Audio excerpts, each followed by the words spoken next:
இன்றைக்கி கருங்கல்லில் ட்ரில் பண்ணி ஆணி அடிக்க போகிறோம். வாங்க வீடியோவை பார்க்கலாம். இதுக்குன்னே இவ்வளோ மிஷினு. காங்கிரீட்லேயும் ஓட்ட போடும். காங்கிரீட்டு கருங்கல் எதாக இருந்தாலும் ஓட்ட போடும்.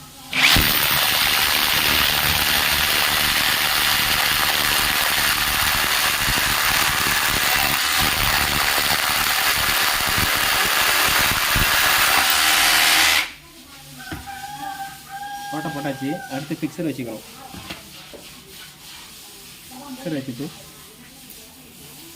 ஸ்டீல் ஆணி இதாலே கருங்கல்ல அடிக்க போகிறோம் நம்ம. தெரியுதா வீடியோ?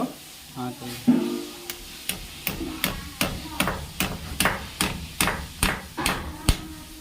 பக்காவாக அடிப்பார். ஓகே, எப்படி இருக்குது வேலை? லைக் பண்ணுங்கள், ஷேர் பண்ணுங்கள், கமெண்ட் பண்ணுங்கள். தஞ்சாவூர் பிளம்பர். தேங்க்யூ. சப்ஸ்கிரைப் பண்ணுங்கள். கட் பண்ணிட்டியா?